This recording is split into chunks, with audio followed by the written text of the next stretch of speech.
mistakes. Whoa, it's okay. I actually just gave myself a headache. If you can relate, we can teach you how to stop Mended Light. Ow.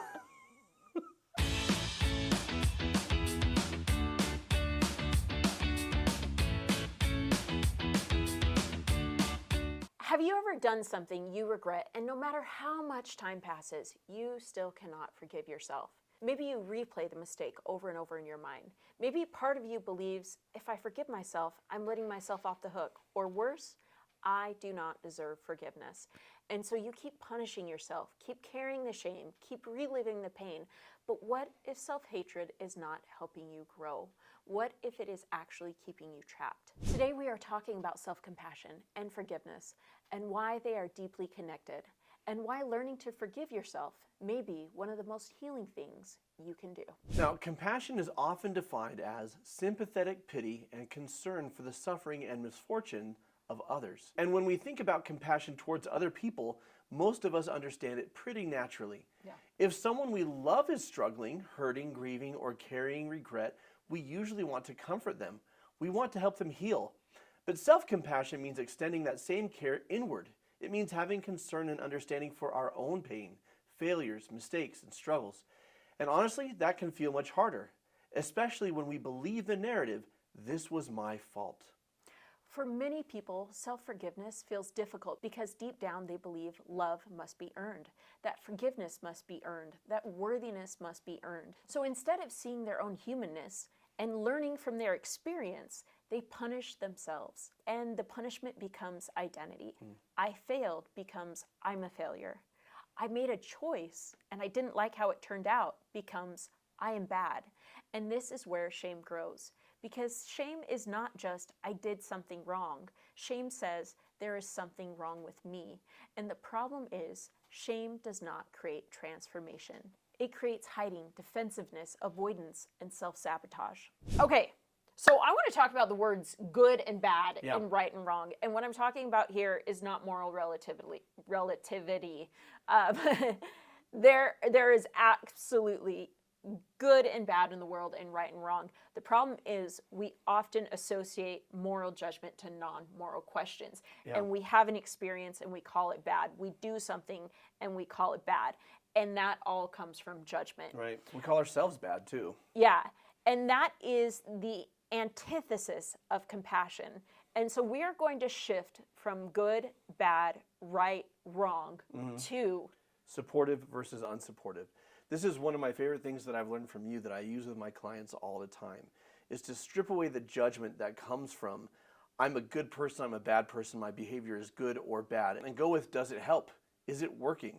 Is it supportive or is it not? You can get stuck in an argument with someone if you're trying to help them see that what they're doing isn't helping by telling them that they're doing it wrong or that they're doing it bad, because they will argue their intention. Right. They will argue, no, my intention is good. This is what I'm trying to do. This is why it works.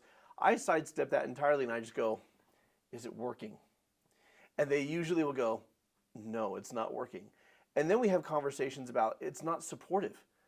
It was a good thing you were trying to do. Your intentions were in the right place, but it's not helping. So how can we pivot to something that is supportive? And this concept, it covers so many of our challenges in life. So not in this video, our previous videos, in our self-compassion course, in our personalities course, go watch one of them, all of them. We talk about worth ties and we talk about what we value.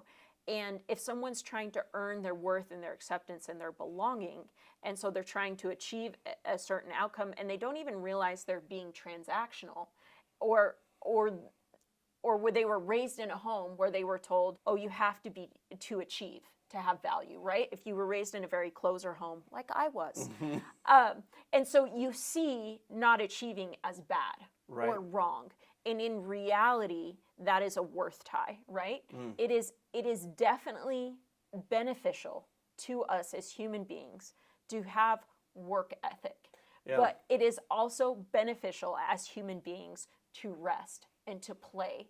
But if we only associate good with achievement, we will get to a place where we're not playing and we're not resting. And then, so this is where we strip it way far back and we enter into this place of what does support actually need? Yeah. What does support actually look like? What do I actually need? And almost always, we're going to swing to one side of a pendulum or the other. Sure. And we're going to be in an unsupportive place. And we're going to have created neural pathways in our brain and behaviors and patterns that are not supportive and not realize it. And then we're going to be upset that we're not achieving the peace in our life that we want, or the joy, or the connection. And we don't understand why, because our intention is to create joy and peace and connection, but the seeds that we're planting we don't realize are creating disconnection. And so we're passing surface level judgment about good, bad, and right and wrong. And then at times we're hoping to behave in a certain way so that other people will behave in a certain way. And this brings up another concept that we've talked about, of the law of agency, and we're not responsible for other people's choices. Right. Well, and adjacent to this conversation about good and bad is a question I get all the time in therapy, where people bring up, this is what I'm feeling or thinking or doing, and they say, is it right? Is it normal? Wrong? Is that normal? And I always tell them the same thing.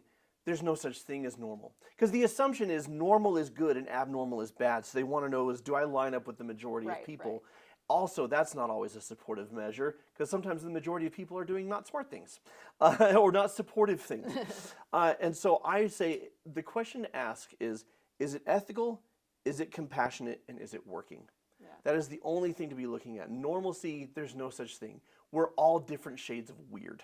And that's beautiful. Well, and as we have these conversations and we enter into this space and we become aware of our nature and then nurture and how we were raised, it brings us to this beautiful space of deciding, what are my values? Yeah. What's important for me? And that is a massive important step in our growth and our learning and our development. And so the key point is, there are things that we can only gain through experience.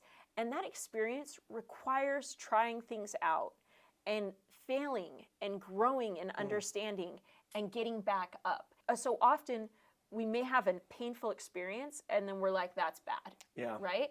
And that wound gets rubbed up against, or we have a triggering experience and then we label bad on that. When in reality, it is shining a light on a piece of us that is unhealed. Right. And if we so choose, we have the tools here to heal that and to gain knowledge by experience, and knowledge applied is wisdom.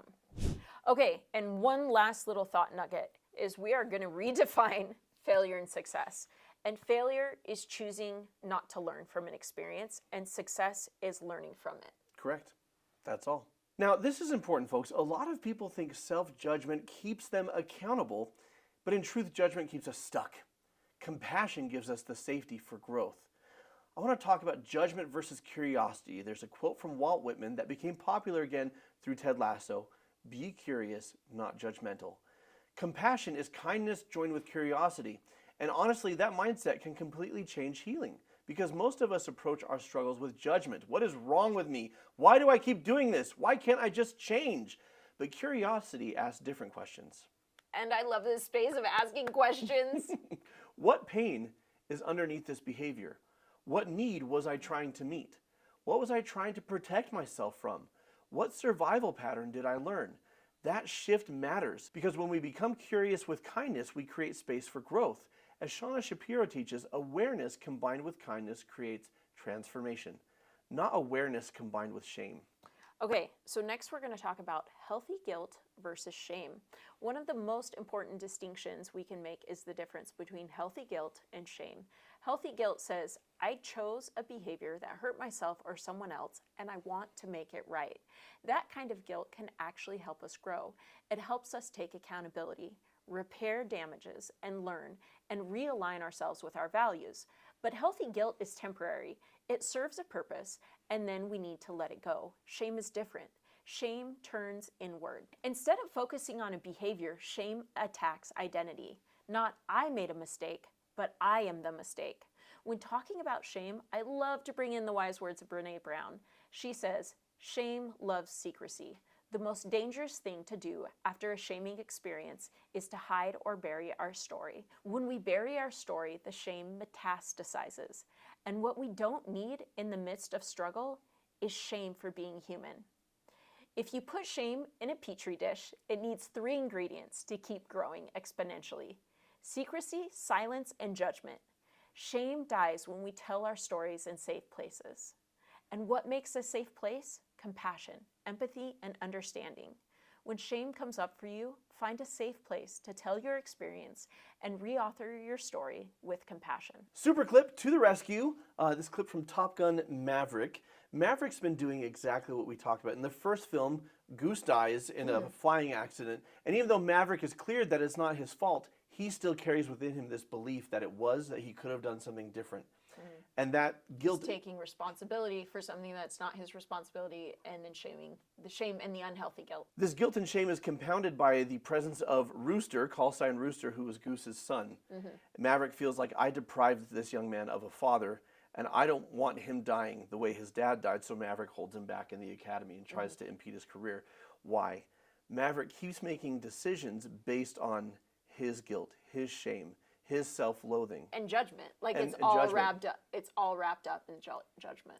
So first, his first safe place is Penny Benjamin, the woman that he is dating. He opens up and tells her what his fears and insecurities are about this. And then he goes to visit Iceman. Val Kilmer in his last role. Val Kilmer actually had throat cancer, so they wrote around it and had him do less talking and more typing. Having the character also have throat cancer, but this is... And Ice, of course, talking here about not just Rooster, but guilt, shame, self-loathing. It's time to release all this. I don't know how.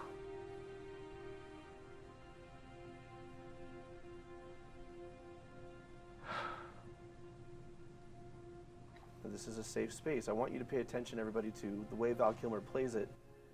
I'm not a teacher, Ice. It's just in his face, the love, compassion, safety, respect I'm a that he's fighter pilot. giving his friend. A naval aviator. It's not what I am. It's who I am. How do I teach that? Even if I could teach it, it's not what Rooster wants. It's not what the Navy wants. That's why they canned me the last time. The only reason I'm here is you. In other words, I can't succeed on my own, and I can't teach because of my mistakes. If I send him on this mission, he might never come home. And if I don't send him, he'll never forgive me. Either way, I could lose him forever.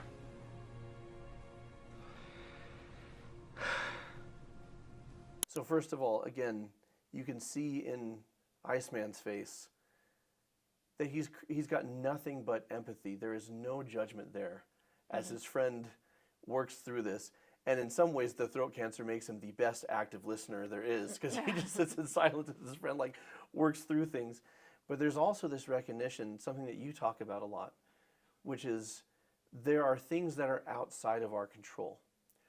Rooster, Goose's son, wants to fly. Now, Maverick can control whether he flies or not, but he's hung up on what are the outcomes going to be and what outcome will exonerate me. What outcome will give me a sense of atonement and will make things better.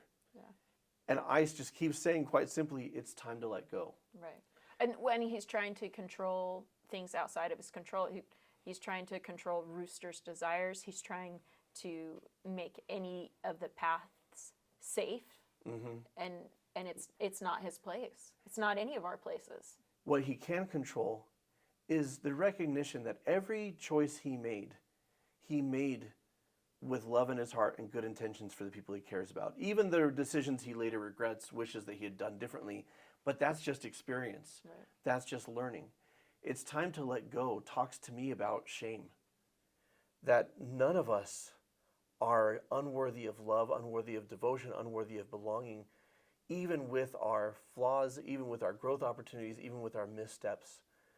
It's time to let go, suggest not everybody's going to choose you, not everyone's going to forgive you, but you can always act with integrity and compassion and with the wisdom that you've acquired thus far. And the only way to see clearly in order to do that is to let go, like blow away the smoke that accumulates, that clouds our vision when we are just driven by fear of rejection, fear of doing the wrong thing, or through self-loathing and self-hatred. Well, and there's a component of radical acceptance that needs to step in here, right? Because quite often when we are trying to control behaviors or outcomes or other people, it's not with malintent. It is with a desire to keep ourselves safe and to keep other people and or to keep other people we care about safe. Yeah. And there's a radical acceptance of, you know, as cool as Maverick is, he does not control who lives and dies, right? He can show up and do his job the best that's humanly possible and to do his them, job, and prepare them and prepare himself, and still people die flying fighter planes. You know. Well, and what Maverick is showing until this moment, where he's in a safe space to explore this, is avoidance. He kicks the can down the road. This is his coping behavior. This is how he avoids the pain or deals with the pain or deals with the guilt that he's carrying inside of him all this time. Many unhealthy behaviors are actually attempts to cope with pain. So people can turn to people-pleasing, addiction of any kind, and there are many, overworking, emotionally shutting down, control, escaping into distraction, not because someone is evil or broken, but because some part of them is trying to survive. And this is where self-compassion becomes so important, because self-compassion allows us to say, of course this behavior developed. I was trying to protect myself somehow. I was trying to protect people I care about. And now I have the opportunity and want to learn healthier ways to care for myself and to interact with others. Now, what if the parts of yourself you reject the most are actually the parts that most need compassion? They are. They are. There's this idea in psychology called shadow parts. These are the parts of ourselves we learned to reject because somewhere along the way we were taught they were shameful, weak, too much, or not enough, unlovable, unsafe, so we hide them. We bury them emotionally. But healing happens when we make friends with those rejected parts or we integrate them. This is not, by the way, excusing unsupportive behavior, letting ourselves off the hook, or avoiding accountability. But when we lovingly say, I see why this part of me developed, and I can see how it once protected me, kept me safe, but now it's keeping me stuck, and I can choose something that is more supportive. So here's something I want you to practice this week, and as long as it's supportive, start paying attention to your inner dialogue. Notice how you speak to yourself when you make a mistake, forget something, feel emotional, have a perceived failure, or fall short of one of your expectations. Do you respond with compassion or with criticism? And then ask yourself, if someone I deeply loved experienced this, how would I speak to them? That is often the beginning of self-compassion. You can even practice replacing harsh thoughts with compassionate ones. Instead of, what is wrong with me? Try, this is hard and I'm still worthy of compassion. Instead of, I always ruin everything. Try, I did not fully see or understand and I can learn from it. These shifts matter because your inner voice shapes your nervous system, your healing, and your relationship with yourself. The truth is, this life is meant to be lived, to gain knowledge and the experience that comes from that knowledge. You don't actually know how to do life. You are learning, applying, adjusting again and again every day. Every human being will hurt people unintentionally. Every human being will struggle. Every human being will carry wounds. That does not make you unworthy of love. It makes you human. And self-forgiveness is not pretending painful things did not happen. It's choosing to stop turning pain into permanent identity. It is allowing yourself to heal, because growth happens much faster when we feel safe enough to be honest with ourselves. And self-compassion creates that safety. You don't have to be completely ready to start healing. I don't know if it's early or late or the middle of the day for you, but you're scrolling, checking out of life for a few minutes. Maybe your chest feels tight. Maybe anxiety is humming quietly in the background. You're functioning, you're working, you're showing up, but something inside knows something needs to shift. Let me ask you something gently. Are you tired of managing anxiety, but not actually moving through it? At Mended Light, we focus on something foundational, your worth. Because when your nervous system believes you're not enough, anxiety stays loud. But when you begin reconnecting with your worth, your body begins to soften. Your voice becomes clearer, your confidence grows, your light starts to come back online, and your light matters more than you think. It's not a luxury, it is a necessity for you, for the people that love you, and for the world that needs more brightness right now. Because we don't change the world by hiding from darkness, we change it by becoming brighter. The Innate Healing Retreat is designed to be a safe place to start that process. Guided practices that lead to embodiment, mindfulness, creativity, and community. You won't be thrown into anything. You'll be supported. You'll gain clarity. You'll gain self-compassion and the tools that help your body actually feel different. So let me ask you, what would it feel like to wake up grounded instead of bracing? To feel peaceful instead of anxious? You don't have to leap. You just need to take one step. Book your retreat discovery call today. Let's see if this feels like what you've been looking for. So I would love to ask you something. What is one thing you are ready to stop shaming yourself for? Maybe it is a mistake from your past, a habit you're trying to break, a relationship regret, not feeling good enough, or simply being human. Share in the comments one area where you want to start meeting yourself with more compassion instead of judgment. And if this video resonated with you, please share it with a friend. Also check out, we've got an entire self-compassion series right here on the YouTube channel. And if you really want a deep dive, we've got a full guided video self-compassion course online on our membership site that you can access for just $1 right now. That link is here and in the description. You are not your worst moments, and you are not beyond healing. And forgiveness begins the moment you start treating yourself with kindness and curiosity. Until next time, friends, keep shining. We need your light.